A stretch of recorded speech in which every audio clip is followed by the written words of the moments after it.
Boa noite, pessoal. Sejam todos bem-vindos à nossa aula de hoje. Hoje, o nosso facilitador será o Henrique. Com certeza, teremos uma aula muito rica e muito boa. Então, muito obrigada, Henrique, pela sua participação e é com você. Obrigado. Muito boa noite, pessoal. Vamos lá, então. Vamos hoje falar mais um pouquinho aqui do nosso amado Mestre Jesus. Estamos sempre lembrando, estamos aqui no ambiente da escola, né? E vai ser gravado tudo que está aqui e ficar gerado lá na plataforma. Se você ainda não fez a sua inscrição na escola, faça lá, porque é, é muito bom, facilita para acessar todo o conteúdo e engrandece o nosso movimento aqui. Então vamos lá. Eu vou falar hoje do documento 156, né? E nós vamos aqui cobrir a primeira parte desse documento. Não é um documento muito longo, mas tem pontos interessantíssimos a serem discutidos, principalmente na parte final. Então, a aula da semana que vem, observada a sequência dos eventos aqui, provavelmente vai ser mais excitante do que esta de hoje aqui, porque tem vários temas bastante interessantes que vão ficar para a semana que vem. Não que dessa aula de hoje não seja interessante, mas para a semana que vem vai sobrar muita coisa. Então eu vou tentar cobrir o máximo do documento aqui hoje, porque tem bastante coisa para a gente ver lá depois da semana que vem. Eu tenho usado insistentemente esse, esse, essa fala de Jesus que eu estou colocando aqui, que está lá no documento 148.5.4, que não tem nada a ver com o nosso aqui de hoje, mas tem tudo a ver com a nossa vida, com a nossa percepção da nossa realidade, das nossas coisas e com o trabalho que cada um de nós tem que fazer. Então, Jesus fala lá que parte da nossa missão é ajudar os homens a resolverem seus problemas espirituais. E ele fala isso porque ele completa dizendo que, de modo que os homens, então, estejam mais bem preparados e inspirados para resolver os seus múltiplos problemas materiais. Neste documento que nós vamos estudar hoje, também, em algum momento, Jesus volta a falar da importância desse preparo espiritual para a nossa vida e para o entendimento das coisas que nos cercam, para nos dar sabedoria para lidar com os nossos problemas, para nos dar lucidez, calma e tranquilidade para enfrentar as situações do dia a dia. Então, eu fiquei muito feliz quando eu vi que no documento de hoje, que nós vamos estudar, em algum momento aparece esse tema também, e nós vamos voltar a falar dele. A questão é que, de fato, nós temos muitas aflições, sofremos muito com os problemas que nós deparamos no dia a dia, porque a gente fica numa ansiedade danada para resolvê-los, e o nosso foco, o nosso alvo é sempre a solução, uma visão materialista ou uma visão física das coisas, e que é uma coisa natural no ser humano, principalmente enquanto estamos aqui na carne. Então, as pessoas que conseguem fortalecer a sua espiritualidade por meio da fé, e que entendem o processo evolutivo em que estão vivendo e o aprendizado que pode ser conquistado de todas as situações que nós vivemos no dia a dia,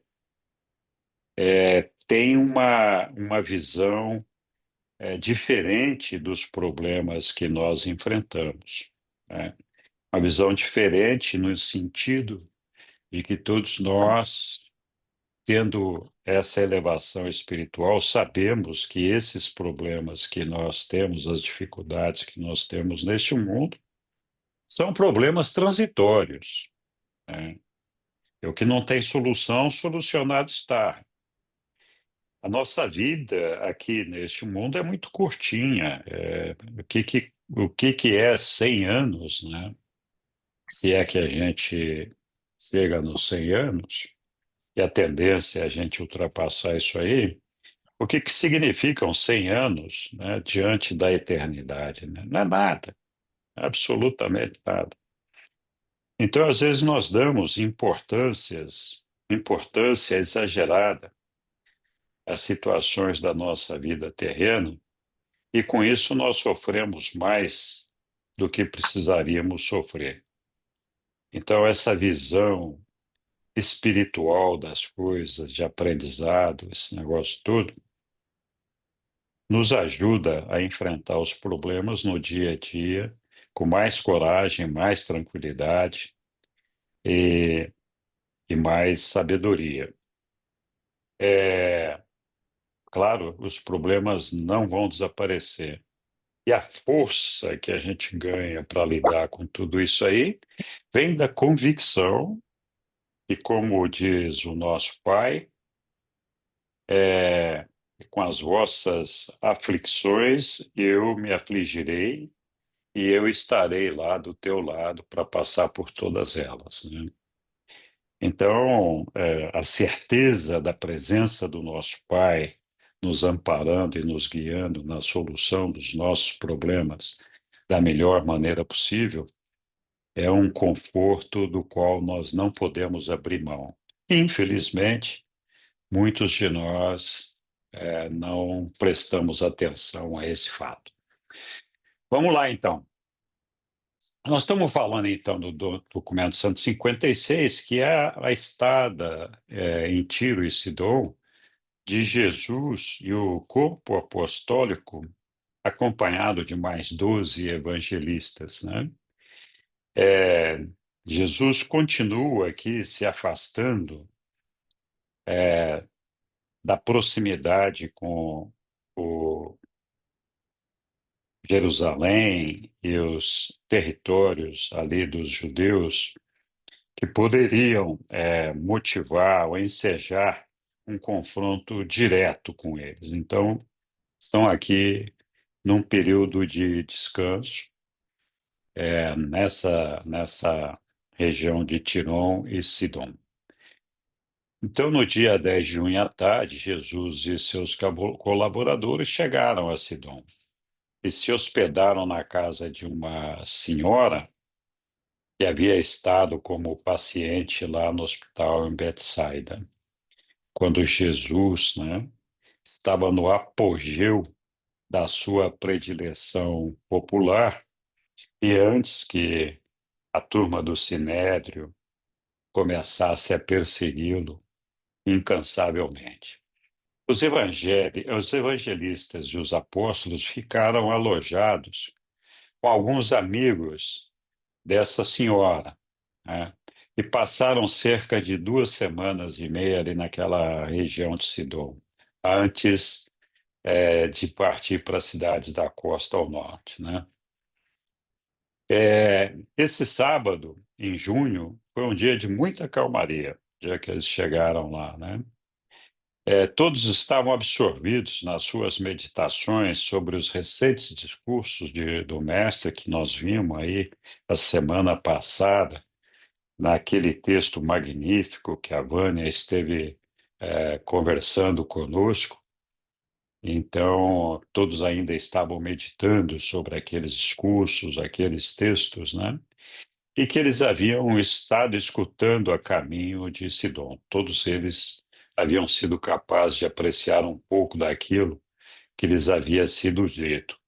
Mas a verdade, dizem os reveladores aqui, é que nenhum deles, nenhum dos apóstolos e dos evangelistas, captara completamente a importância desses ensinamentos, né?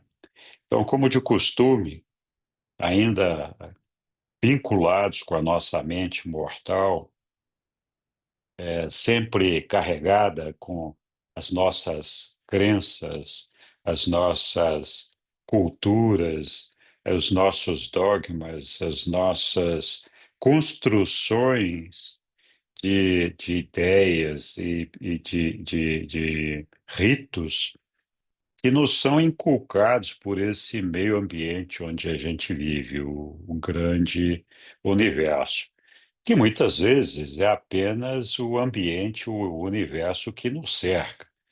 Mas a verdade é que todos nós nos movemos em função desse aprendizado, dessa escola que a gente está inserido, que é esse contexto do universo em que nós vivemos e que vai construindo pouco a pouco uma religião evolucionária, a sua moralidade, a sua ética, a sua forma de pensar, as suas leis, a sua sociedade, etc. Então, é, muitos de nós estamos impregnados com todas essas situações e nós temos dificuldade de nos livrar, de muitas dessas ideias que estão arraigadas no mais fundo do nosso ser e que nós temos essas ideias como sendo uma expressão da verdade, e por isso mesmo muitas vezes fica difícil. Então é verdade que toda esse patrimônio, é bom ou ruim, que nós herdamos desse meio ambiente em que nós vivemos, ele funciona para cada um de nós como uma caixa de ferramentas, né? Então cada um de nós acumula ali ferramentas para lidar com os problemas no dia a dia, ferramentas essas que são aquelas que nós alcançamos nesse meio. Então, fica difícil mesmo da gente trabalhar muitas vezes novas possibilidades quando a gente ainda não tem novas ferramentas, né? Então, é como tentar consertar alguma coisa com uma chave de fenda pequenininha para um parafuso grande ou vice-versa, né? Às vezes a gente só tem aquela ferramenta e ela não se adequa àquela situação que nós estamos vivendo.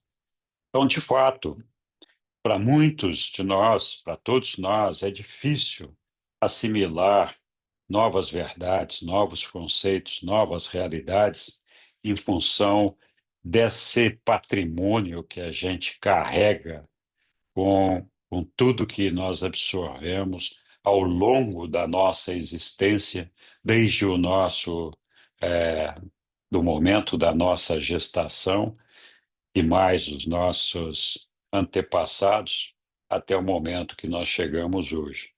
Então, é uma construção, difícil da gente mudar. E isso é que dificulta, muitas vezes, o entendimento. Então, não é porque os nossos apóstolos e evangelistas eram burros ou incapazes de compreender, senão que eles tinham dificuldade de associar os ensinamentos com essa construção interna que cada um de nós tem e que nós mesmos também temos essa dificuldade, né? Então, perto da casa de Carusca, essa mulher onde o mestre estava hospedado, esse era o nome da mulher ali, vivia uma mulher síria que muito havia ouvido falar de Jesus e das suas grandes curas e ensinamentos. E nesse sábado à tarde, ela veio até ele, né, trazendo a sua filha pequena, uma criança de cerca de 12 anos de idade, que estava afligida por uma desordem nervosa grave, caracterizada por convulsões e outras manifestações extenuantes, né? O fato é que Jesus, quando chegou nesse lugar e para ali se hospedar e descansar alguns dias, havia recomendado a todos os seus apóstolos e discípulos ali que não comentassem com ninguém sobre a presença dele na casa da Carusca. Ele queria descansar. E o pessoal seguiu essas instruções, mas a Carusca, que era uma mulher abastada, ela tinha um serviçal, e esse serviçal foi à casa dessa mulher síria, né, que se chamava Norona, e informou-lhe que Jesus estava hospedado na casa da sua patroa, né. Então, pronto, estimulou a mãe, desesperada, né, a trazer a sua filha para a cura. A mãe acreditava que a filha estava possuída por um demônio. Ela achava que ela estava possuída por um espírito impuro, né? E aí, motivada por esse problema da filha, então ela foi até onde estava, até a casa da Carusca lá, porque ela queria falar com Jesus de qualquer jeito. Então, quando o Norona chegou com sua filha, os gêmeos Alfeus, né, que estavam ali, então, meio que de vigília, explicaram-lhe, por meio de um intérprete, porque ela não falava a língua deles, né, que o mestre estava descansando e não devia ser incomodado. A Norona falou que a filha dela e ela permaneceriam ali até que o mestre, então, terminasse o seu descanso. Então, ela se dispôs a ficar ali, esperando pacientemente, mas ela disse que não ia embora, que ela ia ficar ali. Aí os gêmeos Alfeus se afastaram e veio o Pedro, né? Pedro tentou então argumentar com ela e persuadi-la a voltar para sua casa. Explicou que Jesus estava cansado de tantos ensinamentos e curas que ele havia tinha feito vindo da Fenícia para um período de calma e descanso, mas foi inútil. A senhora Norana lá com a sua filhinha não iria embora. E a solicitação de Pedro, ela apenas respondeu: Eu não irei embora, não antes de ver o teu mestre. Eu sei que ele pode expulsar o demônio da minha filha, e eu não irei antes desse curador cuidar da minha filha. Bom, Pedro desistiu de continuar insistindo com a mulher lá, então Tomé resolveu vir conversar com ela, né? E mandou a mulher embora, mas sem sucesso. Daí ela redarguiu: Eu tenho fé que o vosso mestre possui o poder de expulsar esse demônio que atormenta a minha filha. É preciso lembrar aqui que esse povo, que é Norana, não era uma Judéia. Ela era, aos olhos dos judeus, uma gentia, né? E aí não precisa falar muito da dificuldade, do preconceito que os judeus ortodoxos ou não, tinham com relação aos gentios, né? Eles achavam que os gentios eram uma classe de povo inferior, subordinado, e que não entendia Deus, não seguia os ritos da religião judaica e todo aquele negócio. E os judeus se consideravam um povo superior na época, né? Então, é, essa senhora disse: Eu não vou embora, né? Eu vou ficar aqui, não importa o que você está falando aí. E aí ela estava já ficando meio desesperada, né? De ouvir tanto discípulo do mestre vir conversar com ela para expulsá-la dali. E ela perguntou para o Tomé, né? Falou: Olha, o que aconteceu a vós? Que mandais embora aqueles que vêm procurar a ajuda do vosso mestre? E aí é uma coisa interessante, né? Porque aqui abertamente ela estava sendo despachada, né? O pessoal estava mandando ela embora. E quantas vezes a gente não afasta as pessoas das religiões, da sua fé, da sua busca, julgando-as ignorantes ou de não perceber as realidades espirituais, não ter a mesma visão que provavelmente nós temos, né? É mesmo porque nós achamos que a gente sabe muito, mas na verdade acho pouco. Mas o fato é que, então, ela fez um questionamento legítimo pro nosso amigo Tomé lá, né? Vocês estão mandando embora a pessoa que vem pedir ajuda para o seu mestre, né? Então, quando o Tomé ouviu ela dizer isso, ele retirou-se. Daí, não contente, o nosso amigo Simão Zelote, né? Você vê que fez fila de apóstolo ali, né? Para se discutir com essa senhora, né? Adiantou-se e disse: mulher, tu és uma gentia de fala grega. Temos que lembrar que o Simão Zelote era um cara bruto, né? Ex-membro do corpo dos Zelotes, aquele grupo de guerrilheiros que queria tirar os romanos do poder, do qual, inclusive, Jesus, na sua juventude, foi convidado para fazer parte e liderar esse grupo, né? E claro que Jesus, na época, não aceitou e foi uma saia justa para ele na época, né? Mas então Simão Zelote, ele era um guerreiro, ele era um cara bruto, uma pessoa de luta, né? Embora estivesse ali no corpo apostólico. Aí ele veio e disse para a mulher: olha, mulher, tu és uma gentia de fala grega. Não seria justo que esperasses que o mestre tomasse do pão destinado aos filhos da casa favorecida, e aqui, claro, a casa favorecida, ele estava se referindo aos judeus, né? E que o atirasse aos cães. Então, aquilo que não fosse para a casa favorecida, o patrão poderia jogar para os cães, né? E aí os cães, eventualmente, poderiam comer a migalha, né? Nurano, contudo, se negou a sentir-se ofendida com essa arremetida de Simão. E ela apenas disse: sim, professor. Chamou o cara de professor, né? Olha só. Sim, professor. Eu compreendi as tuas palavras. Eu sou apenas um cão aos olhos dos judeus. Mas no que me diz respeito ao teu mestre, eu sou um cão que crê, que tem fé, né? Então, o teu fé é um pregador dessa, o teu mestre é um pregador dessa crença, dessa fé, né? Então, eu sou esse cão que tem essa fé. E estou aqui determinada a esperar que ele veja a minha filha, pois estou convencida de que apenas com um olhar para ela, ela será curada.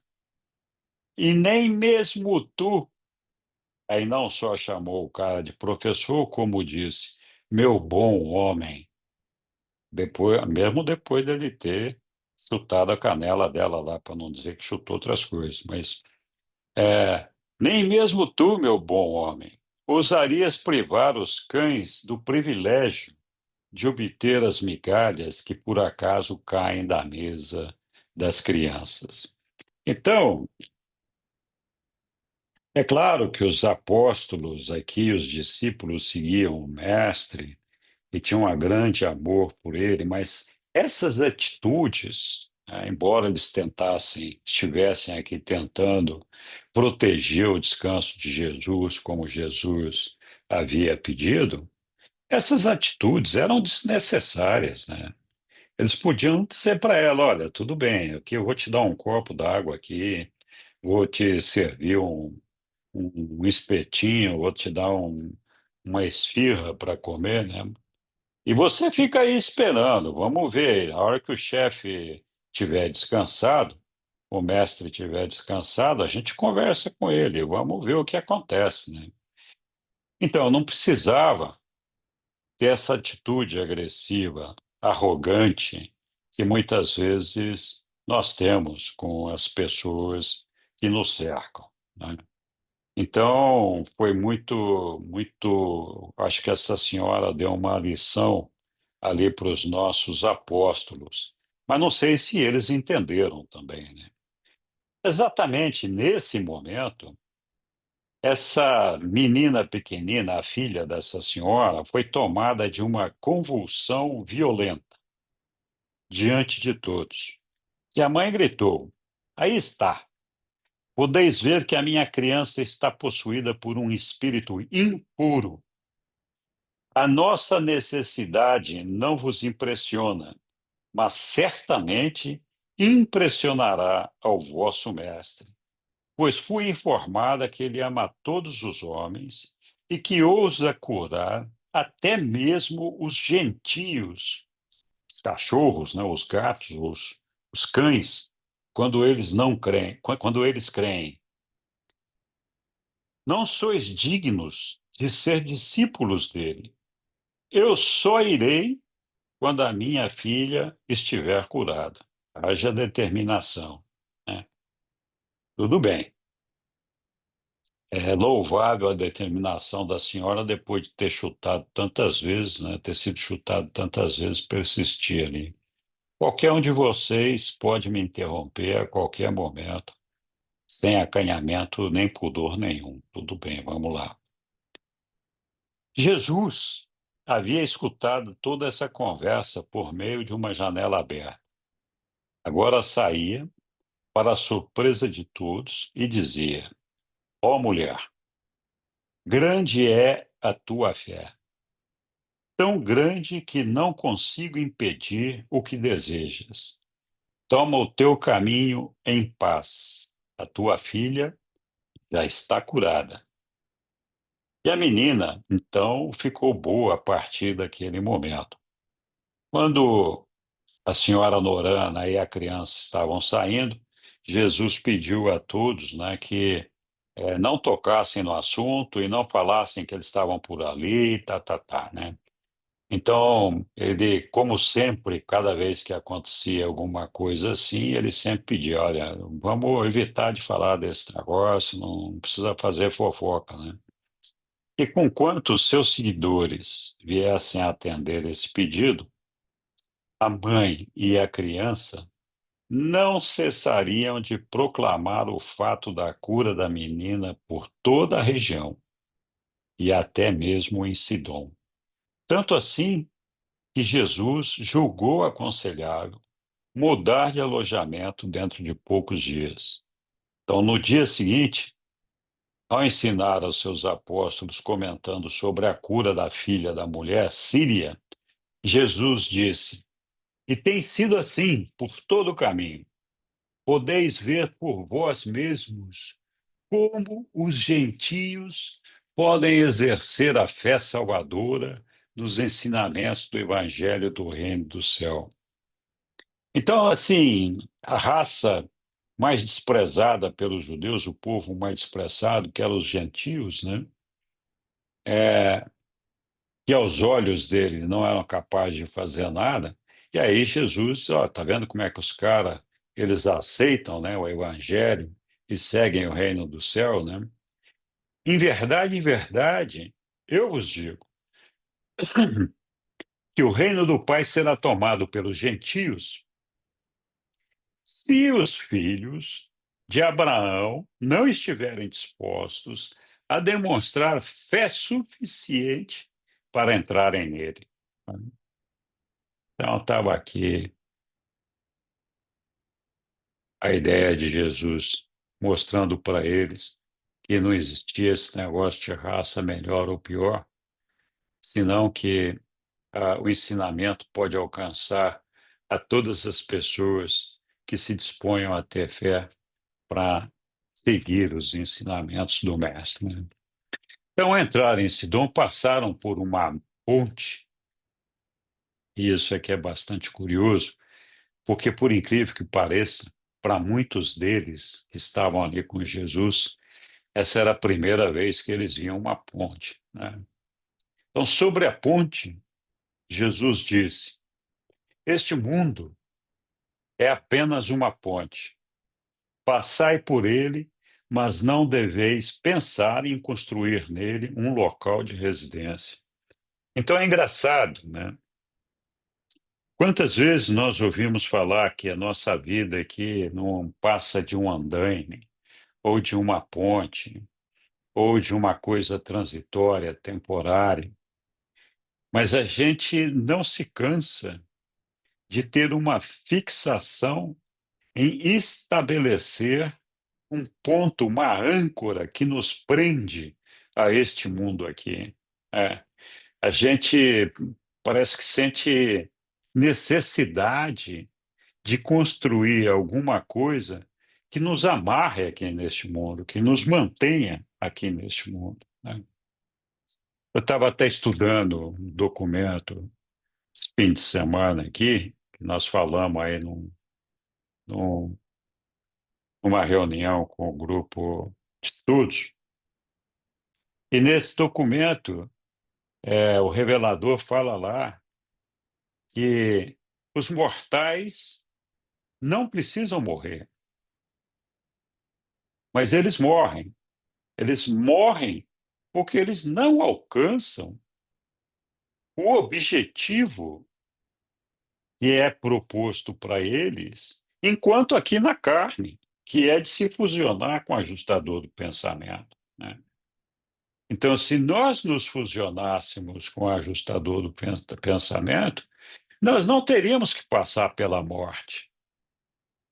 A gente simplesmente deixaria este mundo, e este corpo, e, sem perder consciência, estaríamos ali nas morôncias, num corpo novo, sem perder consciência e sem perder nenhum minuto da nossa existência, descansando em algum lugar qualquer, em plena inconsciência. Então, a morte para nós é uma necessidade para propiciar que nós tenhamos um escape desta vida material, uma vez que nós não somos capazes, às vezes, de fazer o escape da maneira como é esperado, que seria com a fusão do ajustador do pensamento.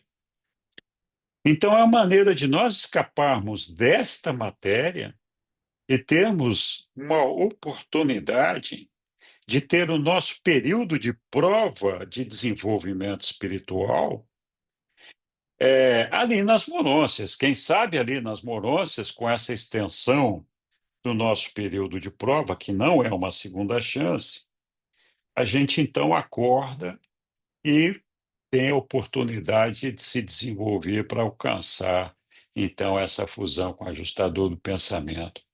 Essa é uma coisa interessante, porque nunca tinha me ocorrido antes que o ser humano, mesmo sendo um animal e estando na carne, ele não precisa morrer, né? Ele só precisa se fusionar e ser trasladado para o outro lado, né? Sem perder consciência, sem morrer. O que desaparece é o corpo dele, mas ele continua ali, né? Muito bem, voltando aqui para a nossa leitura. Então, sobre a ponte, Jesus disse: esse mundo é apenas uma ponte, passai por ele, mas não deveis pensar em construir nele um local de residência. Agora imagina, todos nós passando ali por aquela ponte ali, né? Então tem aqueles que eventualmente têm consciência de que tem que atravessar a ponte e chegar do outro lado. Tem aqueles que estão levantando a casa ali na ponte, né? Obstruindo o caminho, obstruindo a passagem. Aí fica uma multidão aglomerada tão grande em cima da ponte ali que até fica difícil da gente passar por ela, né? Sem contar aqueles que, em vez de seguir adiante para atravessar a ponte, depois de um certo ponto começa a voltar por ela, começa a regredir, né? Então, eu acho que essa analogia que Jesus faz com a ponte é muito interessante, não só para que a gente ganhe consciência de que essa passagem aqui não é importante para a gente estabelecer aqui uma âncora que nos prende aqui, senão que também nós temos que pensar que nós não podemos ficar ali obstruindo o caminho, né? Nós temos que dar passagem para as pessoas ali e incentivar as pessoas a passarem por ela, né? Uma coisa para se pensar. E isso é um aspecto importante, porque lembra, agora há pouco eu estava falando daquela questão do patrimônio cultural, mental, moral, ético, social que nós vamos acumulando desde o momento em que nós somos gestados até a presente data. que vem dos ensinamentos acumulados pela nossa civilização, né? Que é o resultado desse processo evolucionário. E que tem seus aspectos positivos, porque de uma forma ou de outra propicia que a gente vá caminhando, devagar, mas vá caminhando, mas por outro lado funciona como uma âncora que fica ali bloqueando a passagem na ponte, né? Muita gente não consegue se libertar de todas essas ideias equivocadas que nós vamos acumulando. Então, quando os 24, os apóstolos, né, os 12 apóstolos, mais os 12 discípulos, começaram seus trabalhos, Jesus instalou-se na casa de Justa e sua mãe Berenice. Pela manhã, Jesus ensinava os 24, e eles, à tarde, então, espalhavam-se para ensinar e pregar, nas tardes e às noites. Interessante isso também, né? Essa ideia de que Jesus fazia esse trabalho com os seus discípulos, os seus apóstolos. Ó, vem aqui, vamos conversar aqui de manhã, bater um papo, né? Agora, depois do almoço, vamos sair aqui e aplicar no terreno tudo aquilo que vocês aprenderam agora de manhã aqui comigo, né? Vamos fazer um treinamento aqui, né? Então seria bom que todos nós, né, quando estivéssemos estudando ou acompanhando uma evolução espiritual, uma revelação, um ensinamento, depois de ter refletido e aprendido sobre ele, que a gente fizesse um propósito, né?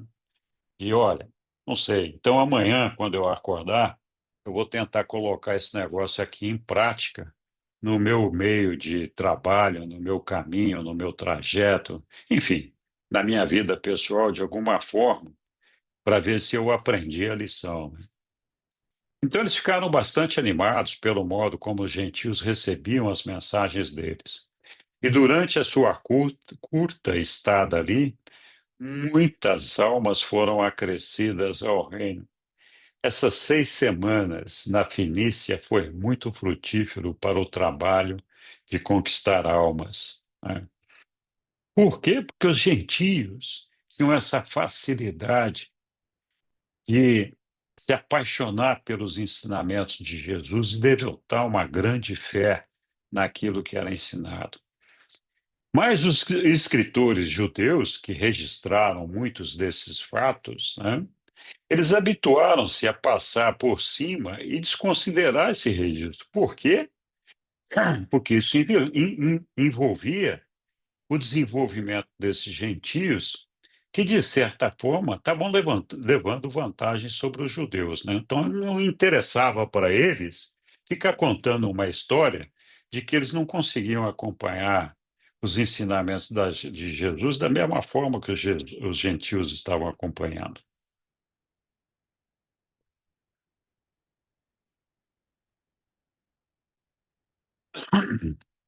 Esses crentes gentios apreciaram os ensinamentos de Jesus mais integralmente do que os judeus. Muitos deles, de fala grega, vieram a saber, assimilaram a ideia de que Jesus era como Deus e Deus era como Jesus. Essa é outra coisa que nós temos dificuldade de entender, né? Nesse mesmo documento que eu estava estudando esse final de semana, os reveladores falam, né, da distância, da jornada que nós temos que encarar para chegar lá no paraíso, né? Então, embora nós tenhamos a proximidade com Deus pelo fragmento ajustador do pensamento que se encontra em nossa mente, mas com o qual nós não conseguimos ainda estabelecer um contato, nem um relacionamento que possa nos levar a considerar a presença de Deus em nós, então a distância até o paraíso é tão grande e o tempo que a gente tem que dedicar a isso é tão grande, e o trabalho tão extenuante, que muitas vezes a gente se perde no meio do caminho, a gente acaba se enganando, se iludindo. E os reveladores nos falam o seguinte: olha, quem viu o Filho, viu o Pai. Então, Jesus, o nosso Micael, está aqui, mais pertinho de nós, com o Espírito da Verdade, com a vida dele aqui. Quando a gente chegar ali nas Morôncias, o caminho que nós temos para chegar até ele é curtinho, né? Então, nós temos que ter essa certeza, essa confiança, essa fé de que quem viu o Filho viu o Pai, né? Então, os gentios, ali com Jesus, eles assimilaram essa ideia de que Jesus era como Deus e que Deus era como Jesus. Então, eles se sentiam supremamente tocados pela presença de Deus do lado deles, né? Essa era a percepção deles. E que pode ser perfeitamente a nossa percepção. Então, esses pagãos, eles alcançaram um bom entendimento dos ensinamentos do Mestre sobre a uniformidade das leis deste mundo e do universo, né? Captaram o ensinamento de que Deus não tem preferências por pessoas, raças, nações, que não há favoritismo com o Pai Universal, que o universo obedece às leis para sempre e integralmente e que é confiável. Então, o nosso Pai, todos nós já falamos isso, ele não faz acepção de pessoas, ele não faz diferença de pessoas. Ele está lá na mente de todos os humanos, todos os nossos irmãos. Mas é impressionante como a gente tem a dificuldade de perceber que alguns dos nossos irmãos, a gente não se lembra que o pai está dentro daquele templo que é o nosso irmão. A gente tem, às vezes, um preconceito, uma rejeição natural, seja pela aparência, seja por qualquer razão, que faz com que a gente não se toque de que o pai está ali, naquela pessoa, que muitas vezes nós não estamos dando a importância que nós deveríamos dar. Então, os gentios, eles captaram esse ensinamento de que não existia essa preferência por pessoas, raças e nações. Por quê? Porque eles viram Jesus lidando com eles ali, quando supostamente ele era um judeu que devia estar cuidando do povo judeu, cuja fama é a de que era o povo de Deus. Os gentios não faziam parte do reino de Deus nessa sociedade, né? Então, o fato de Jesus interagir com eles daquela forma deu a eles a percepção de que Deus não tinha essa preferência por pessoas, ou por raças, ou por nações, né? Jesus deixou claro, e aqui mudando um pouco de conversa, porque eles estavam meio que fugindo ali dos seus perseguidores, né? Os judeus que queriam alcançar Jesus e prendê-lo, né? Jesus deixou claro para os 24 que ele não fugira da Galiléia por falta de coragem. Então, aqui o primeiro fato é que ele estava fugindo, ele fugiu, mas ele não estava fugindo por falta de coragem para enfrentar os seus inimigos. E eles viram que ele não estava pronto para um choque aberto com a religião estabelecida, né? Que essa religião estabelecida era aquela do Sinédrio, aquela dos judeus, né? Ele não estava pronto ainda para um choque aberto com essa religião. Qual é o significado dele não estava pronto para esse choque com a religião estabelecida, né? Ele ainda queria ter a oportunidade de divulgar um pouco mais o reino de Deus para os homens, de revelar Deus para os homens, né? Então ele não queria entrar num conflito e num confronto aberto com o pessoal, porque ele não tinha terminado o trabalho dele. E além disso, se ele fosse ter um confronto direto, ele sabia que ele seria sacrificado.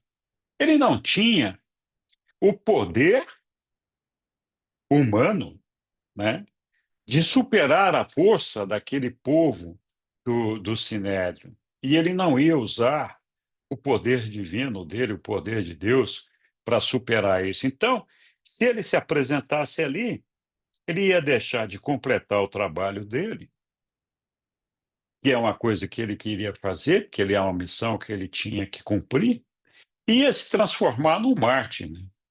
A verdade é que, mesmo hoje, muitos de nós acreditamos que Jesus é um Marte, né? Foi sacrificado ali, se converteu num Marte do cristianismo, né? Mas ele não buscava tornar-se um Marte, não era essa a ideia dele, né?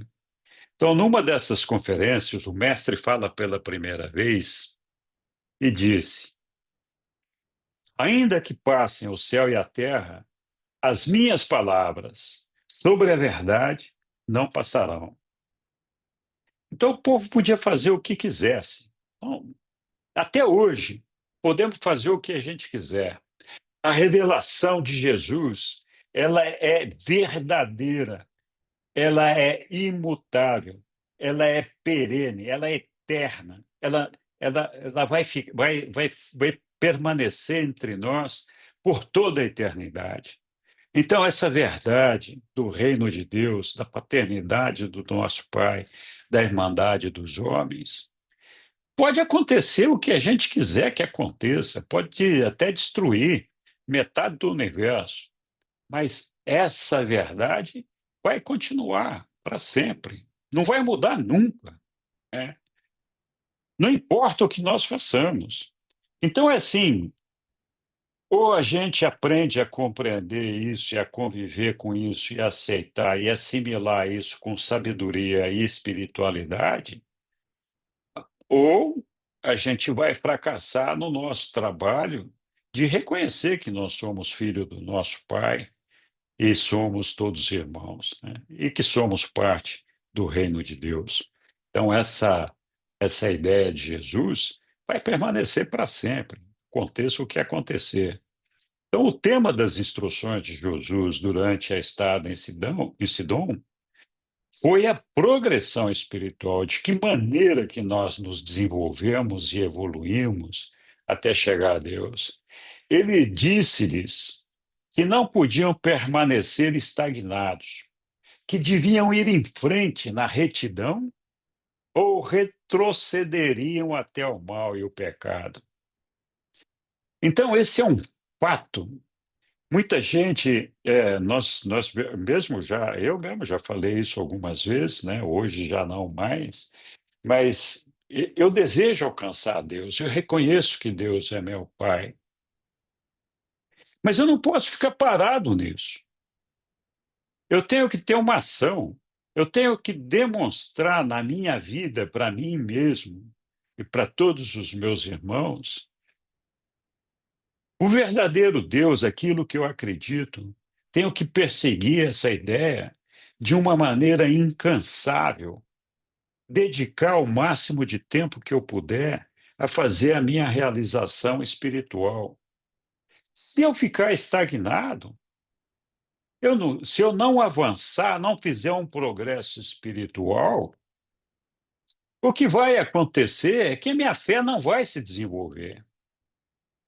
Se a minha fé não se desenvolver, e a fé não é uma coisa de uma crença, não é um negócio que você acredita, como acredita numa personalidade qualquer, ou num ser qualquer, excetuado Deus, ou num papel, ou num sistema, ou seja lá o que for, a fé não é nada disso. A fé é a certeza de que eu sou filho de Deus. E essa certeza é tão forte que me propicia a retidão. E a retidão é o que garante que nós não vamos ter desvios de conduta que possam comprometer esse desejo de alcançar o nosso Pai, de servi-lo, de estar com Ele, de encontrá-lo no paraíso e de servir aos nossos irmãos.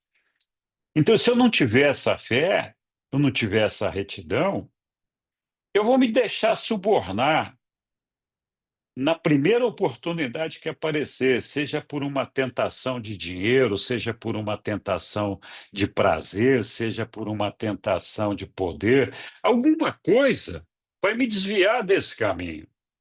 E quando a gente olha a vida de Jesus, a gente vê exatamente a quantas tentações ele foi submetido ao longo da vida dele, e ele se manteve firme no propósito de cumprir a vontade do Pai, e nessa retidão inabalável de não se desviar desse caminho, né?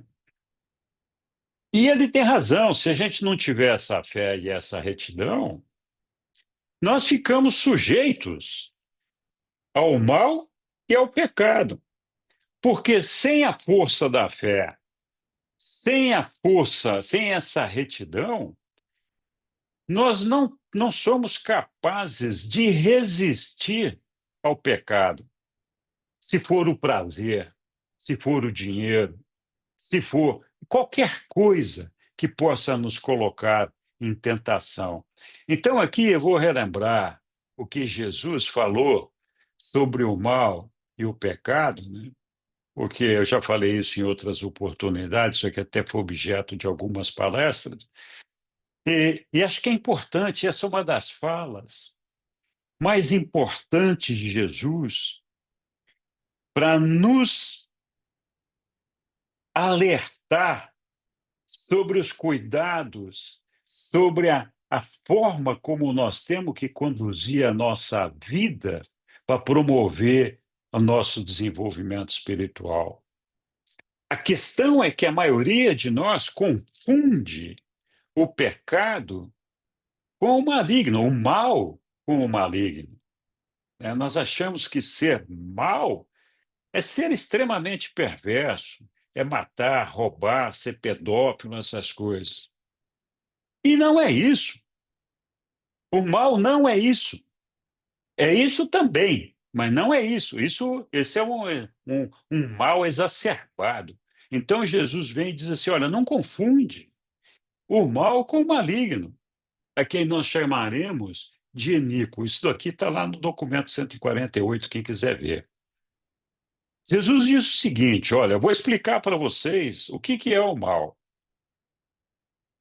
O mal é a transgressão inconsciente, não intencional da lei divina, a vontade do Pai. O mal é a medida da imperfeição da obediência à vontade do Pai. Aí, aqui a gente tem que parar um pouquinho para pensar o que é a vontade do Pai. Todos nós temos dúvidas sobre essa questão da vontade do Pai. E todos nós sabemos que nós queremos crescer, evoluir, nós temos que fazer a vontade do Pai. Por quê? Por que que nós temos que fazer a vontade do Pai? Então, uma das coisas que a gente aprende é que o nosso Pai é perfeito. Quando a gente fala de fazer a vontade do Pai significa o seguinte: fazer a escolha, tomar a decisão certa, perfeita das coisas que acontecem na tua vida. Essa é a vontade do Pai. A vontade dele é a vontade da perfeição, de fazer com perfeição, de acontecer com perfeição. E aí a gente confunde perfeição também com aquilo que é bonito, que é bem preparado, bem elaborado, que não está torto, está arrumado, não está quebrado, não tá... isso também faz parte da perfeição. Mas nós estamos falando aqui da perfeição espiritual. E a perfeição espiritual do nosso Pai é a perfeição do reino de Deus. A gente já ouviu falar de luz e vida. Luz e vida, o que que é? É um mundo, uma situação onde nós alcançamos um nível de evolução espiritual, onde o reino de Deus está estabelecido. E o reino de Deus é o reconhecimento de que nós temos um Pai perfeito, o nosso Pai celestial, e de que nós somos todos irmãos. Não existe a possibilidade de existência do reino de Deus se não houver a irmandade dos homens. É impossível que isso aconteça se não houver o reconhecimento da irmandade dos homens. Então, fazer a vontade do Pai é ter certeza que eu estou trabalhando em favor da irmandade dos homens, que eu respeito a todos os meus irmãos, que eu não faço bullying com eles, que eu tenho paciência com todos eles, assim como Jesus falou que a regra de ouro não é mais que a gente não faça aos outros aquilo que a gente não quer que faça a nós mesmos, mas que nós façamos aos outros aquilo que Jesus fez por todos nós, que era o de amor de um pai. Então, esse mal que nós estamos falando é a medida da imperfeição da obediência da vontade do pai, que é o resultado da nossa ignorância, do desconhecimento. Nós somos imperfeitos. E imperfeito significa o seguinte: nós não conhecemos, não sabemos, nós temos que aprender. Ignorantes, nós não sabemos, nós temos que aprender, nós somos ignorantes. Então, é aquela ideia, né, de os incomodados que se mudem, por exemplo. Então, eu posso fazer uma lista gigante aqui de situações que nós vivemos no dia a dia e, de alguma forma, comprometem o nosso relacionamento com os nossos irmãos,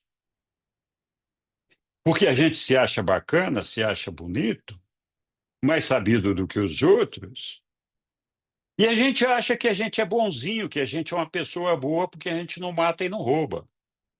Isso é essa situação que nós criamos com os nossos irmãos, com as personalidades que nos cercam, o desprezo, o preconceito, todas essas coisas, e isso é o que Jesus chama de mal. Isso é o que Jesus chama de mal. O mal pode ser também matar e roubar, mas não é isso que Jesus chama de mal. Então é importante nós entendermos e buscarmos a compreensão de que o que o Pai está nos pedindo para fazer, para buscar a vontade dele, essa retidão, é justamente dessa aceitação da irmandade dos homens, do nosso esforço, da nossa luta por amar as outras personalidades que nos cercam. Nós não precisamos carregá-las no colo, nem trazer para dentro de casa para comer, podemos até fazer isso se quiser, mas o que é importante é dar a essas pessoas o amor, o carinho, a atenção que Jesus deu a todas as pessoas que ele encontrou pelo caminho dele. E aí Jesus completa dizendo que o pecado é transgressão consciente, né? Consabida e deliberada da lei divina, da vontade de Deus. Então a gente sabe que está errado. A gente tem certeza que aquilo que a gente está fazendo está errado, mas a gente não tem força para superar aquilo ali. Falta vontade de ser conduzido divinamente e dirigido espiritualmente. Isso nada mais é do que falta de fé. Se a gente não tem fé, a gente não consegue a retidão necessária para resistir à tentação das coisas que nos desviam do nosso caminho, do caminho de Deus. Então, a maneira de cultivar essa fé é nos relacionando cada dia mais com o nosso Pai, buscando cada dia mais Deus, seja na oração, na nossa comunhão pessoal com Ele, e por meio do serviço aos homens, do respeito, do amor. Quando nós fazemos o reconhecimento dessa irmandade dos homens, é muito engraçado, muitas pessoas às vezes falam, olha, eu mesmo já falei isso muitas vezes, nós precisamos ter um sentido de pertencimento, né? De pertencer. E aí queremos fazer uma comunidade onde a gente possa se relacionar e dizer, olha, então, que a gente tem aquela dificuldade, né? Qual é a tua religião, né? sou católico, sou protestante, sou não sei o quê. E tá aí quem segue Urântia? Qual é a religião, né? Ora as bolas. Eu tenho uma religião pessoal com Deus. Eu sou um cristão, eu sigo Jesus. Posso não estar na comunidade evangélica, na católica, seja lá o que for. Mas esse sentido de pertencimento que nós temos que desenvolver, e a gente desenvolve automaticamente quando a gente tem uma elevação espiritual, não nos é dado pela formação de uma comunidade. A comunidade é boa porque ela nos dá um conforto de saber que tem outras pessoas que pensam como nós. Mas o sentido de pertencimento é o seguinte: eu pertenço a Deus. Eu pertenço a Deus. Eu sou dele. E eu sou também de todas essas pessoas que são filhos de Deus. E todas essas pessoas que são filhos de Deus são meus irmãos. Esse universo é a ele que eu pertenço. Esse todo, eu sou parte dele e ele é parte de mim. Esse é o sentido de pertencimento, né? Então, nós temos que pensar bastante sobre essas coisas. Se nós não temos fé suficiente para resistir o pecado, é porque nós não estamos trabalhando o desenvolvimento da nossa espiritualidade. Então, estamos lá naquela fase que Jesus falou ali: olha, não fique estagnado. Porque se você ficar estagnado, você não vai ter fé suficiente para manter a retidão e resistir à tentação do pecado. Vamos avançar aqui. E aí completou Jesus com a iniquidade. A iniquidade é a transgressão voluntária, determinada e persistente. Aquele sujeito que fala, dane-se Deus. Eu não estou nem aí para esse Deus. Eu nem acredito que ele existe. Aqui quem manda sou eu. Eu não quero saber de nada, eu não me arrependo de nada. Aqui eu tenho que acontecer as coisas da maneira como eu acho que elas são. Então, um exemplo disso é Lúcifer. Eu estou dando ele porque é um exemplo conhecido, mas tem muitos humanos que se encaixam nessa situação, né? Então, não vou gastar muito tempo na questão da iniquidade, que eu quero acreditar que a maioria de nós não somos iníquos, mas é para se pensar nisso também. Então, voltando aqui no nosso, na conversa de Jesus com os apóstolos, ele advertiu, né, a todos esquecer aquelas coisas que estão no passado, porque nós ficamos presos ali falando, puta, o que eu tenho que fazer para Deus me perdoar de tudo aquilo que eu fiz no passado? Eu carrego comigo os pecados, não sei o quê, blá, blá, blá. Então, por conta desse sentimento de culpa, a gente, em vez de se aproximar de Deus, a gente cada vez mais já se afasta, porque fala, eu estou perdido mesmo, né? Então, esquecer as coisas que estão no passado, enquanto vós adiantais para abraçar as realidades maiores do reino. Jesus rogava-lhes que não se contentassem com a sua infância no Evangelho. Ah, tá, eu acredito em Deus, Deus é meu Pai. Essa é uma parte boa, né? Mas nós temos que crescer nisso daí, né? Mas que lutassem para a realização da maturidade plena da filiação divina, na comunhão do Espírito e na fraternidade dos crentes, né? Disse Jesus: os meus discípulos não devem apenas cessar de fazer o mal. Isso é importante, mas devem aprender a fazer o bem. Se vós não deveis apenas ser purificados de todos os pecados conscientes, mas deveis recusar-vos a dar abrigo até mesmo ao sentimento de culpa.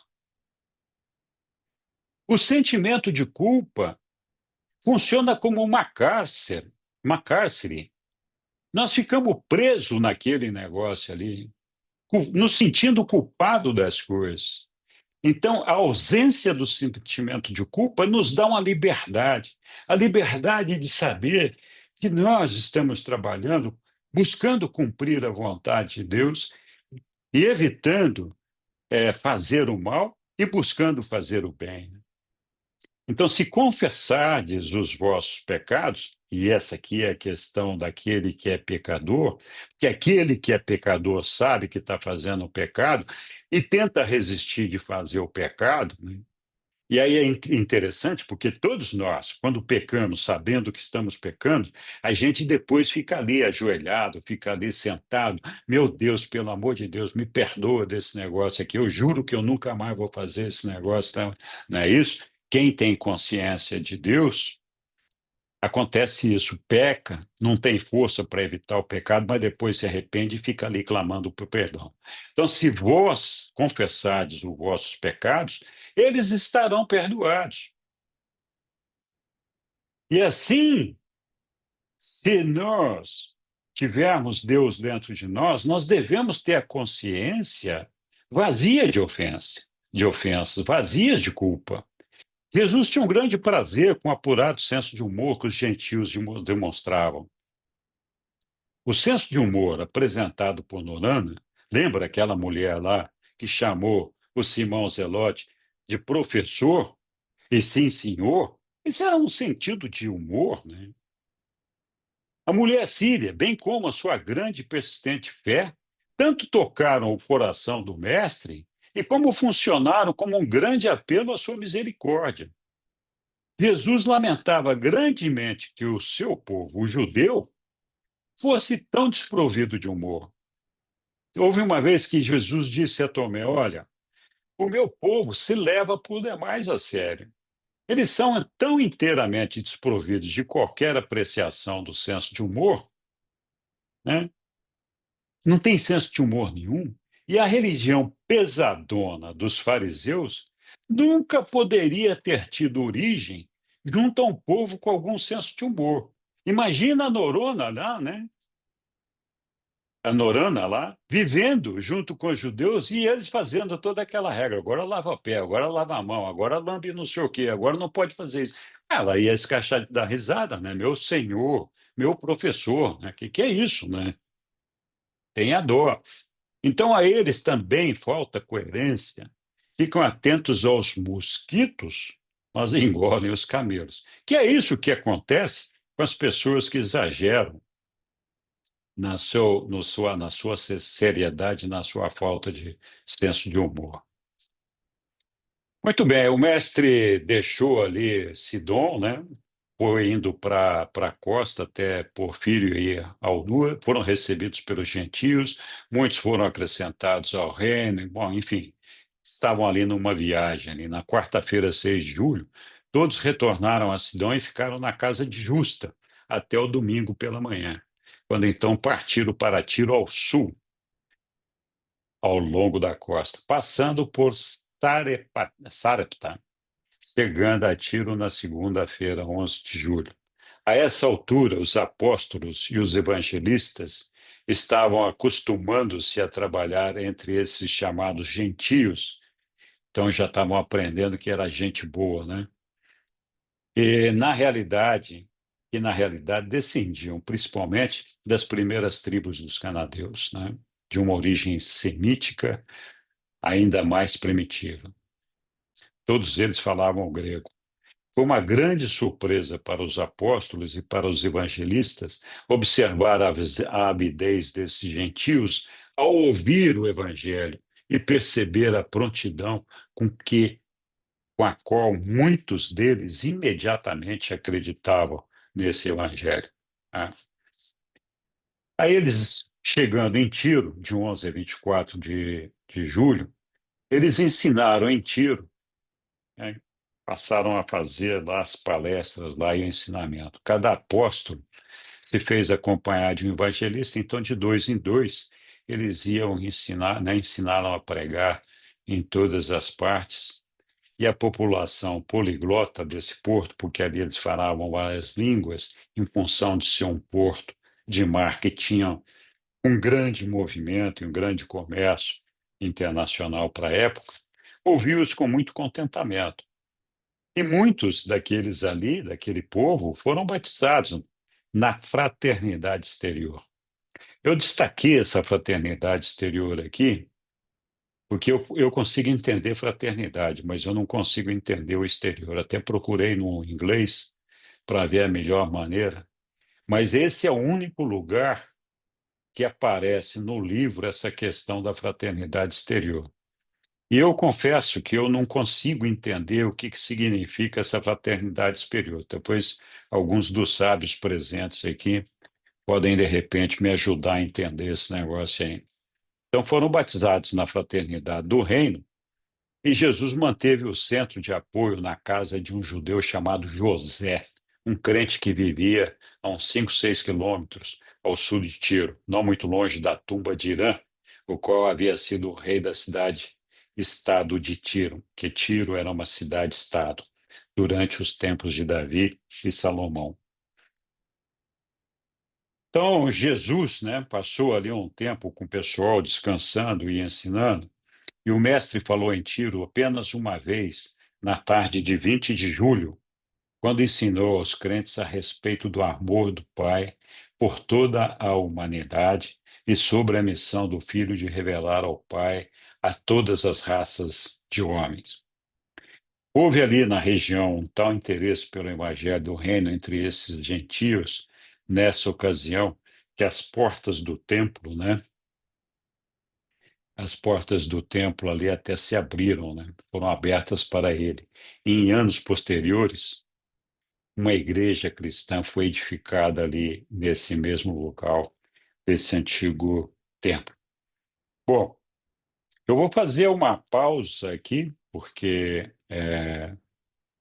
vou deixar ainda o que falta deste documento para ser discutido a semana que vem, e vamos abrir um espaço aqui para bate-papo, para conversa, para perguntas, respostas, comentários, observações, opiniões, etc.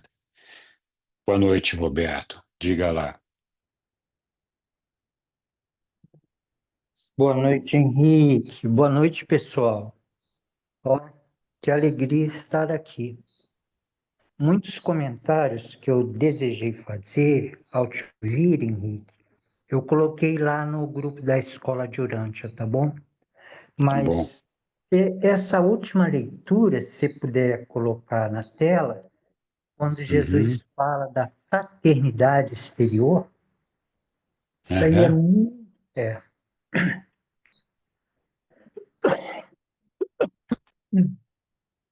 eu não tinha percebido Isso esse. aí não é paternidade, é fraternidade Isso. exterior, ele fala, né?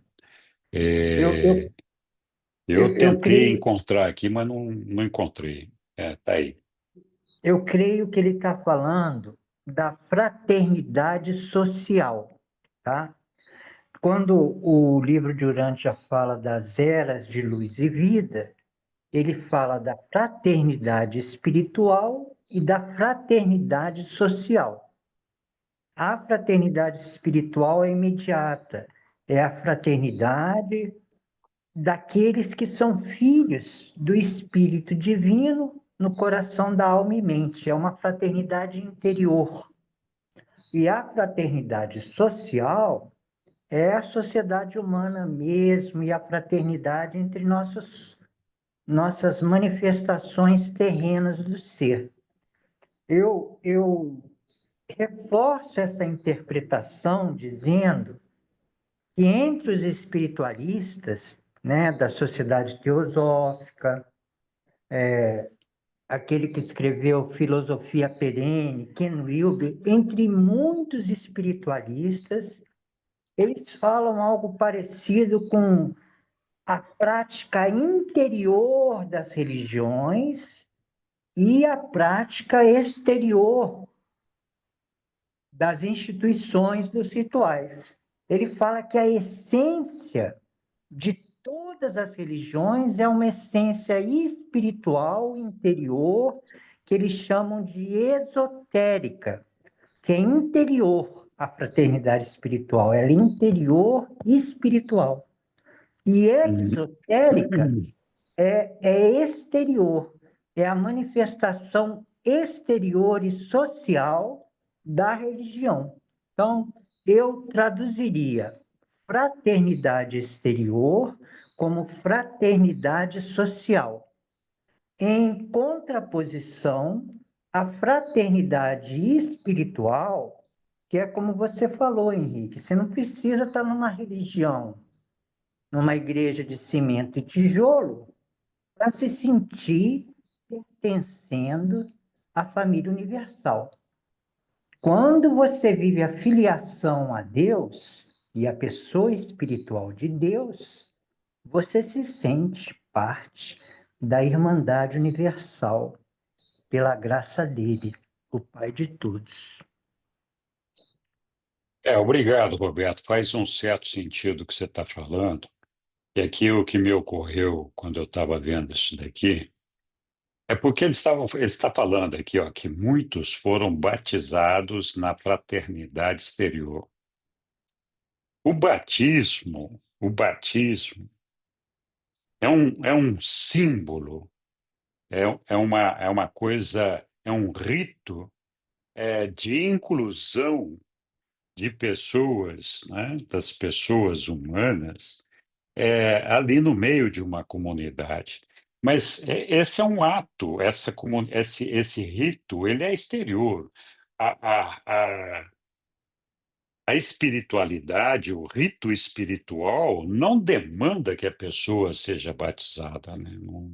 Não tem essa exigência de que seja batizado. Então, eu até cheguei a imaginar de que, tá bom, foram batizados na fraternidade exterior, no sentido de que estão falando aqui da formação dessa comunidade exterior aí, né? Mas podemos pensar de outra forma.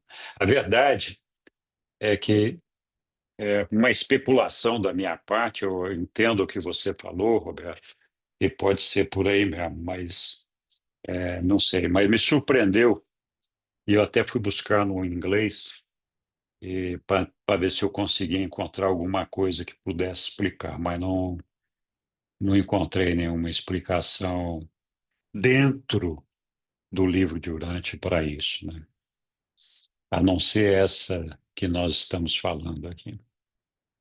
Muito bem, mas também não é isso que vai pegar aqui nesses ensinamentos que nós estamos vendo aqui do nosso amado Mestre e Senhor Jesus, como costuma dizer meu querido irmão Mantovani, o nosso Senhor Jesus.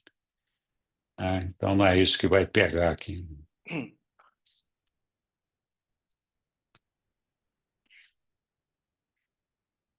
Nossa, que bom, ninguém ficou com dúvida ou vontade de fazer novos comentários, hein? Então foi bom, né?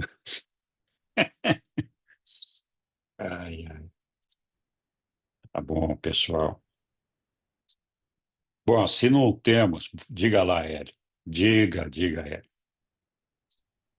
Então, eu gostaria de um comentário destacando alienação versus, eh, versus a adesão ao conceito de desprendimento. E de um lado você tem pessoas que, que não se interagem com a sociedade, nem com o ambiente, nem com nada, e se dedicam, ou pelo menos defendem a tese de qualquer coisa que se faça nesse mundo é desperdício, é irracional, é sem propósito, porque nós somos apenas passageiros. Isso, de certo modo,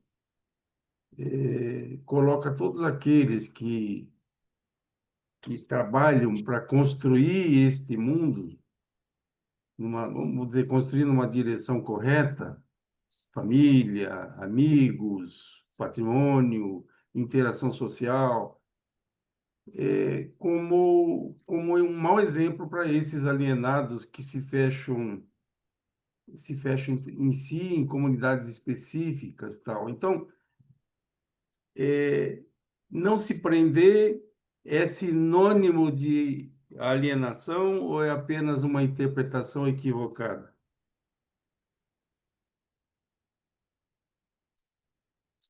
Então,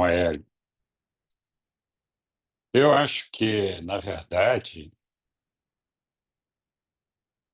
não é nenhuma interpretação equivocada nem de se perder. Eu acho que, na verdade, já estava perdido e não se achou, né? Porque, então, assim, aquela ignorância. O, a pessoa tem aquela ideia de construir sempre e se apega nas coisas materiais aqui e acha que que essa é a forma de trazer a sua satisfação pessoal e de encontrar a sua vida.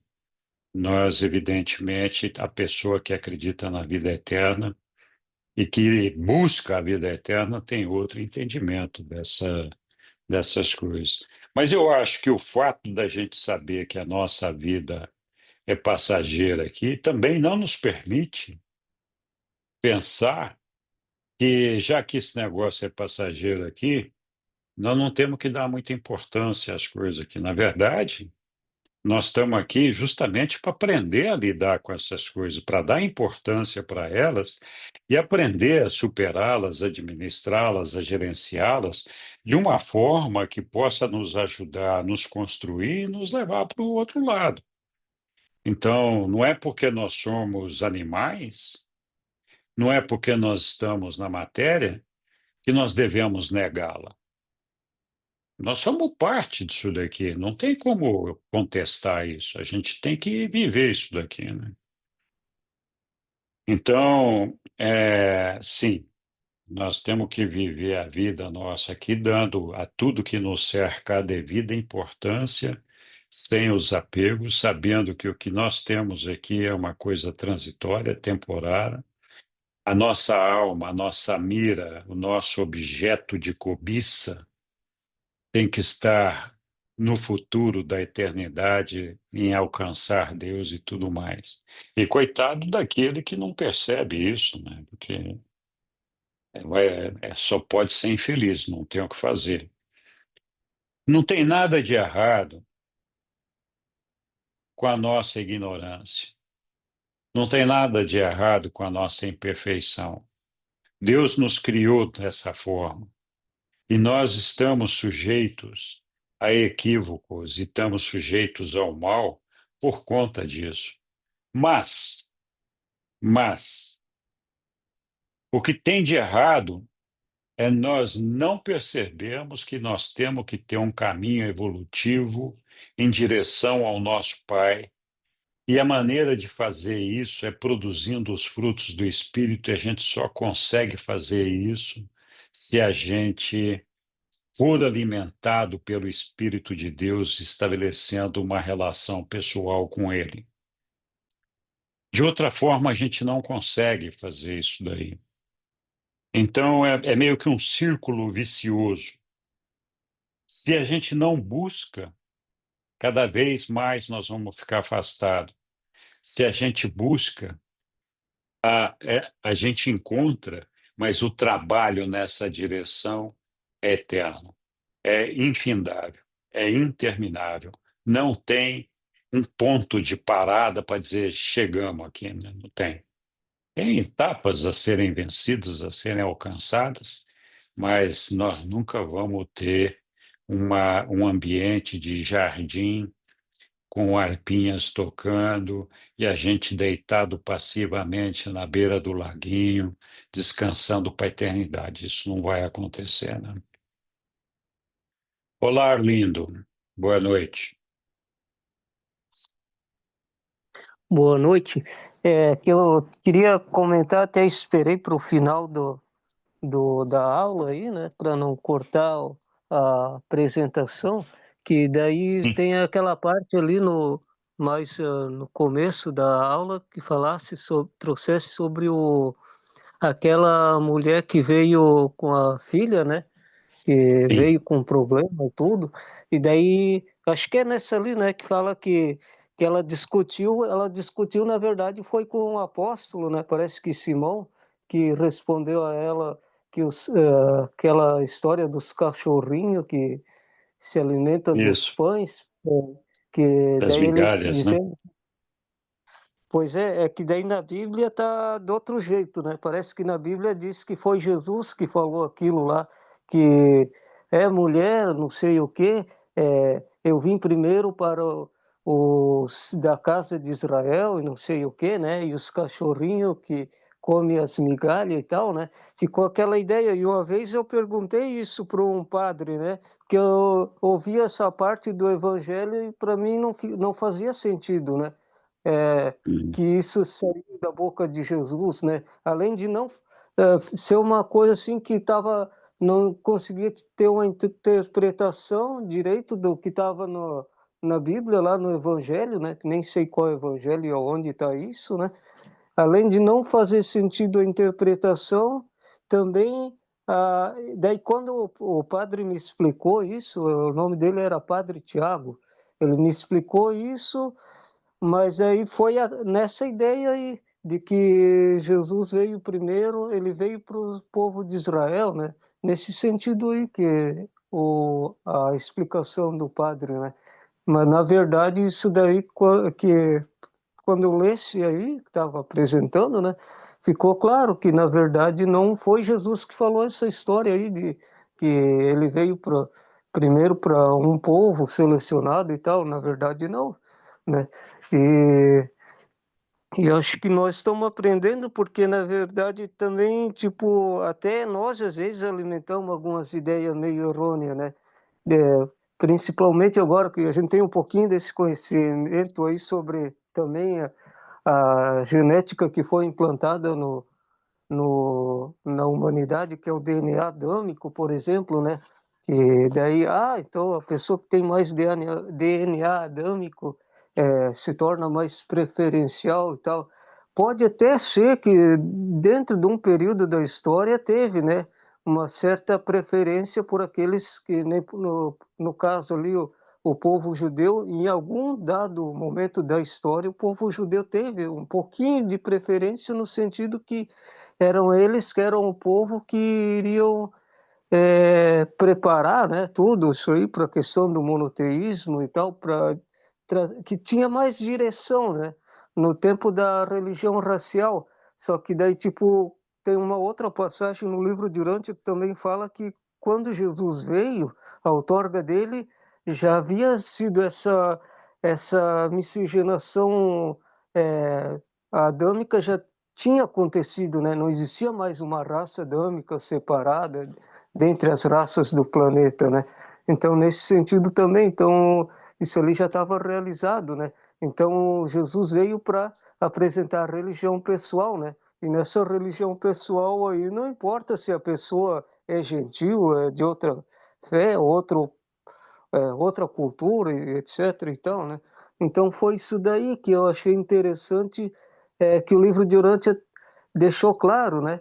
Ele não omitiu essa fala, que essa fala aconteceu, só que ela não veio da boca de Jesus, ela veio de um apóstolo, né? E aí também se nota que os apóstolos também tinham muito enraizado essas coisas, né? Do povo judeu, o preferido e tal, e etc, né? Era isso aí, obrigado pelo espaço, né? Pelo Imagina, comentário e Arlindo. boa apresentação de hoje. Sem problema, Arlindo, obrigado. Olha, de fato eu não sei o que está escrito lá na Bíblia, mas é como os reveladores dizem, é que os registradores, que foram os registradores dos eventos da vida de Jesus, que foram em sua maioria judeus ou descendentes de judeus, é, distorceram algumas coisas e omitiram alguns fatos. Por exemplo, essa parte dos gentios, né? Pode ser que seja essa a razão. Mas, de fato, Jesus e deixou bem claro, Deus não faz acepção de pessoas, está ali para todo mundo, né? Diga lá, Hélio. Então, eu gostaria de uma explicação melhor a Hum, partir daquela tua apresentação sobre mal, pecado e iníquo, hum. porque me parece que, grosseiramente comparando, que o mal seria como um código de leis onde está descrito o que é errado fazer, mas não significa que tem um praticante. enquanto o pecado é a ação de alguém por cometer o delito, por cometer. Então, um tem a ver com o praticante, outro tem a ver com o conceito do, do que seria errado fazer.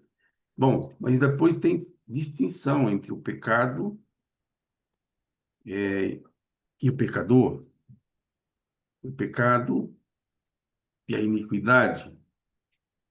Então, tem pecadores leves, tem a ver com o pecado, e tem pecadores que enterram o pé na jaca, que tem a ver com iniquidade. De qualquer maneira, iniquidade não é sinônimo de iníquo. Então, esclarece melhor esse ponto. E só mais uma pergunta, depois eu prometo me silenciar. Eu esqueci a pergunta, então eu vou encerrar. Obrigado. Obrigado, Hélio. Se lembrar a pergunta depois, pode fazer. Olha, pecado, assim, o mal, o erro e o pecado são a mesma coisa. É, é uma situação errada, uma situação equivocada, que não atende à vontade de Deus. É uma violação à lei de Deus. Não importa a causa, a natureza dessa violação. A diferença entre o mal, que é o mal e o erro podem ser confundidos nessa explicação de Jesus. Então, quando nós fazemos alguma coisa errada e nós não achamos que seja um mal, quando nós fazemos alguma coisa errada, ela é o mal.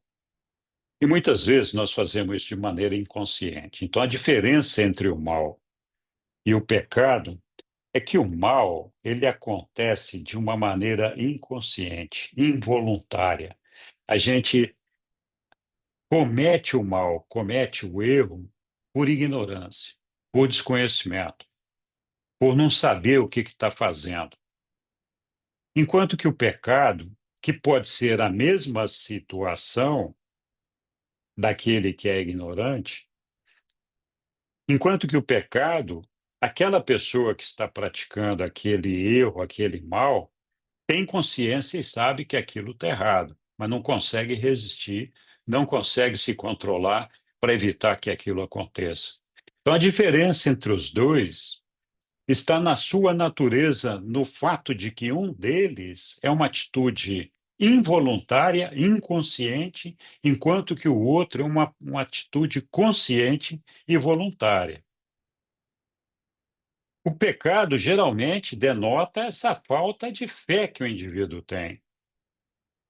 Então, essa é que é a questão. Ambos, tanto o mal como o pecado, dizem respeito ao prejuízo que isso traz para o reino de Deus.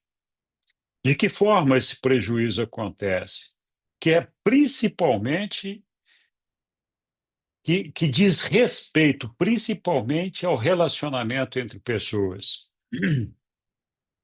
Então, é o preconceito, a inveja, o desprezo, a, a, o uso indevido de recursos, a apropriação indevida de recursos. Tem gente que, tudo bem, se eu comprar uma bolsa Louis Vuitton falsificada aqui, está tudo certo. Não, não está tudo certo. Se eu comprar, fizer um gato para ligar a luz, está tudo certo. Não, não está tudo certo. Se eu usar um programa pirata para rodar o meu programa do computador aqui, está tudo certo. Não, não está tudo certo. Se eu violar o direito autoral de alguém, não está tudo certo. Então, assim, a gente pode. Aquela história que eu falei, até pouco tempo atrás, a gente fumava no meio das outras pessoas e era natural. Ó, cara, você está incomodado que eu estou fumando aqui? Se muda, né? Vai para lá, não fica perto de mim, né? Eu tenho o direito de fumar onde eu quiser.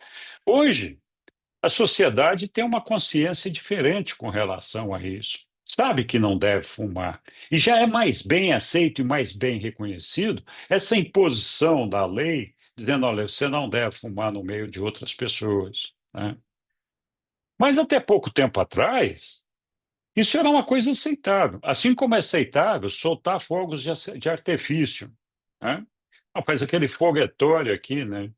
Aí o velhinho que está doente na cama lá acorda, o cachorro sumiu, a criança que estava dormindo começou a berrar, a chorar. É, está incomodado? Se muda. Essa é a atitude do ignorante. Nós temos muitos erros, vícios, fumo, cigarro, álcool, drogas, sexo, dinheiro, luxúria, seja lá o que for, né? Então, esses vícios que nós consideramos que são parte normal da vida de um ser humano, não são normais. Eles afetam as outras pessoas.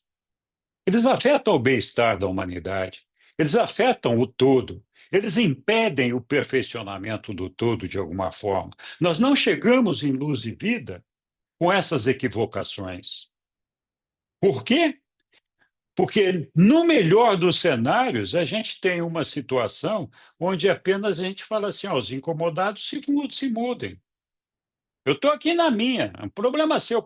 Ó, quando eu me afastei de uma personalidade, filha de Deus, irmão de Deus, irmão e meu irmão, eu já criei um problema. Como é que eu vou estabelecer luz e vida nisso?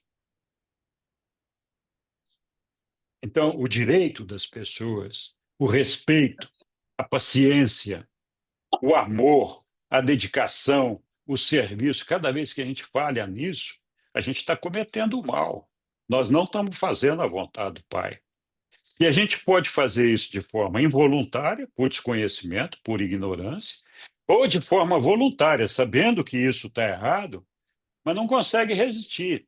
É aquele cara que faz a piadinha, né, de ficar lá fazendo o bullying com a pessoa, pega o cara para a crista cada vez que vê o sujeito, pega ele pela crista e fica pegando no pé da pessoa, né? Então, ué, não, mas ele não liga. Como não liga? Pega uma pessoa gorda, você chama ele de gordo. Chama uma vez, ou gorda. Duas, três. A pessoa não reagiu, não brigou. Mas cada vez que a pessoa te vê, ela fala assim: não, já vai esse cara chato. Me ridicularizar outra vez, me chamar de gordo, de sei lá o quê, na frente de outras pessoas. Aquela pessoa se sente diminuída, se sente desprezada, se sente desrespeitada. Então, assim, a gente não é obrigado a concordar com as coisas. Eu posso não gostar de um cabelo pintado de azul misturado com amarelo e verde. Ah, tem gente que gosta, eu posso não gostar, mas isso não é razão para eu desprezar a pessoa. Não é razão para eu discriminar essa pessoa.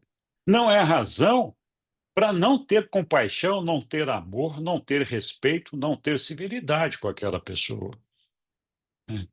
Então, a questão do pecado e do mal é essa. O iníquo já é diferente. É aquele que nem está aí, ele não quer nem saber. Dane-se todo mundo. Que céu, que vida eterna, que Deus, que nada. Eu não estou nem aí para esse negócio, né? Vem com essa conversa fiada para mim. Então, o cara que já rejeitou a Deus, já rejeitou a espiritualidade, e tem uma vida física, mas já morreu espiritualmente. Deixou de existir espiritualmente já. Eu não sei se eu expliquei, eu compliquei mais ainda, mas Posso. Eu ótimo. não concordo com muito o que você disse, vou ser bem sincero com você, não concordo. Mas Tá não bom. quero polemizar, eu não quero polemizar. Eu tenho a mim como exemplo, como modelo de mim mesmo, porque eu me reconheço um pecador. Definitivamente eu sou um pecador, mas também não sou um homem sem fé. De modo como é possível um pecador ter fé? Então, uma coisa não. E Eu não também falei que pecador tem fé. Eu não falei isso. Se está eu estou discordando dizendo por que isso, eu não falei a isso. ausência de fé não justifica o pecado, porque muita gente com fé peca, não sei com relação aos demais aqui da congregação, mas eu sou um pecador. E tem, inclusive, pecados acariciados, que para mim é complicado, porque eu vivo reiterando, reiterando, Está porque eu faltando gosto fé. de Você pecar. pode acreditar que não, mas está faltando fé. Eu acho que você deve trabalhar mais a sua fé. Vou dizer que eu tenho muita fé e também sou muito pecador. Não sei, não acho que um conceito e outro sejam excludentes. É Não sou eu que possível, estou falando, sim. é Jesus lá, né? De novo, eu discordo, vou continuar discordando. Enfim, eu tenho por mim que eu sou um homem de fé. E eu tenho por mim, com certeza, que eu sou um pecador. Mas eu não me inscrevi para isso. Eu vou estudar mais o assunto, com certeza. Em outras oportunidades, eu volto a partir dos escritos do livro de Urante. Mas provavelmente aqui Bom, tem um monte de pecador que tem fé também. Mas, enfim, é apenas uma. É, para não perder o costume de ser do contra. Mas a minha razão de levantar a mão é outra. diga. Aquele povo da Fenícia e da Síria, no teu entendimento, eram gentios ou eram pagãos? Bom, os reveladores estão dizendo aqui que são gentios. Não sou eu que estou dizendo, é eles que estão dizendo. Eu não sei se eles eram gentios, pagãos, judeu, o que que eram. Os reveladores os trataram como gentios.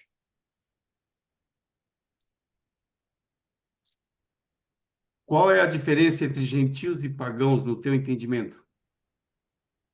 Não sei, pagão eventualmente é aquele que, sei lá, não tem fé, não acredita em Deus, não tem religião, não sei. Então, é, na O verdade, assistente, o pagão é o- aquela pessoa politeísta ou animista que acredita em deuses, em animais, ou multiplicidade de deuses. Esse é o conceito de pagãos. Já o conceito de gentios é o estrangeiro. Qualquer pessoa que não era judeu, ele era considerado um estrangeiro.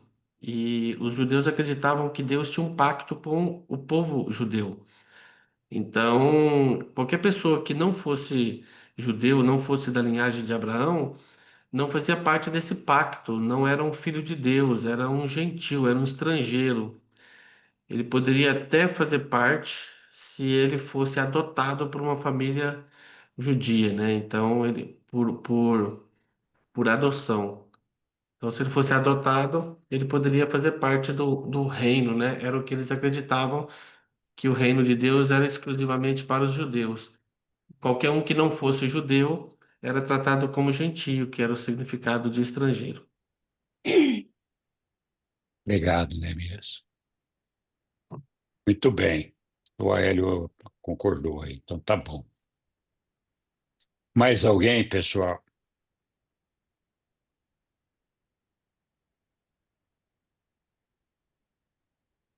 Muito obrigada, Henrique. Estava muito bom, muito instigante. O pessoal gostou bastante pelo jeito que todo mundo se envolveu. Então vamos fazer o sorteio agora? Vamos! Pessoal, vocês Gratidão, acharam que Henrique. foi instigante? Semana que vem vai ser. O bicho vai pegar, hein? Vem aí semana que vem que vocês vão ver. Gratidão aí Aélio, pelo não